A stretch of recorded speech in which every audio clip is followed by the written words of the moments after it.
சொந்த தொகுதியிலேயே அப்பாவுக்கு ஏற்பட்ட மிகப்பெரிய அவமானம், கேவலம் அப்படின்னு கூட சொல்லலாம். ஏன்னா சொந்த தொகுதி, அதாவது ராதாபுரம், திருநெல்வேலி மாவட்டத்தில் உள்ள ராதாபுரம் தொகுதியில் ஆய்வுக்கு சென்ற அப்பாவு, அந்த தொகுதியுடைய எம்எல்ஏ தான் அப்பாவு, அந்த அப்பாவை ரவுண்டு கட்டி வெளுத்து விட்ட அந்த தொகுதி மக்கள். முக்கியமாக அடிப்படை வசதிகள் கொஞ்சம் கூட பண்ணி தரல, சரியான பேருந்து வசதிகள் இல்லை, இன்னும் சரியான தண்ணீர் எங்களுக்கு வரல, குடிநீர் வரல அப்படின்னு அப்பாவை ரவுண்டு கட்டி மக்கள் கேள்விகளால கிழித்து தொங்க விட்டுருக்காங்க. இந்த வீடியோவை பார்த்துட்டு வந்துருங்க.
கண்டிப்பா இந்த வீடியோவை பார்த்துருப்பீங்க.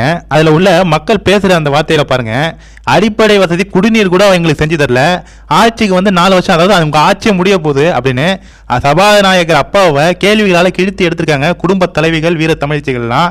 ஆனால் சபாநாயகர் வந்து பார்த்தீங்கன்னா சட்டமன்றத்தில் பேசுகிற மாதிரி, அதாவது திமுக அரசுக்கு எதிராகவோ இல்லை முதலமைச்சர் ஸ்டாலின் அவர்களுக்கு எதிராகவோ திரு உதயநிதி ஸ்டாலின் அவர்களுக்கு எதிராகவோ எதிர்கட்சிகள் வந்து பேசும்போது, அதாவது அதை தடுக்கும் விதமாக சபாநாயகர் வந்து ஒரு பதில் கொடுப்பாரு பாருங்க. அதெல்லாம் பார்க்குறப்ப பயங்கர காண்டாகும். அதாவது திமுகவில் உள்ள முதலமைச்சர் ஸ்டாலின், உதயநிதி கூட பேச முடியாத சுச்சுவேஷனில் முதலாளாக குரல் கொடுப்பாரு நம்ம சபாநாயகர் அப்பாவும்.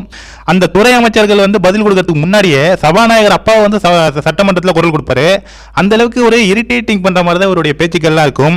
அதே பேச்சு திறமையை அவருடைய தொகுதி மக்களிடம் காட்டிருக்காரு. தொகுதி மக்கள் எல்லாம் ரவுண்டு கட்டி சபாநாயகரை வெளுன்னு வெளுத்து விட்டாங்க. அந்த வீடியோ தான் இப்போ நீங்க பார்த்தீங்க. இதே மாதிரி தான் ஒவ்வொரு சபாநாயகர் அப்பாவுக்கே என்ன நிலைமைனா, ஒரு 73 வயது மதிக்கத்தக்க ஒரு பெரியவர் திரு சபாநாயகர் அப்பா அவர்களையே அந்த தொகுதி மக்கள் எல்லாம் இந்த ரவுண்டு கட்டி வெளுன்னு வெளுத்திருக்காங்கன்னா, ஒட்டுமொத்த தொகுதி, அதாவது தமிழ்நாட்டில் உள்ள அனைத்து தொகுதியிலையும் திமுக நிலைமையை கொஞ்சம் யோசிச்சு பாருங்க. கண்டிப்பா இந்த வீடியோவை எல்லாருக்குமே ஷேர் பண்ணுங்க ஃப்ரெண்ட்ஸ். தேங்க்யூ.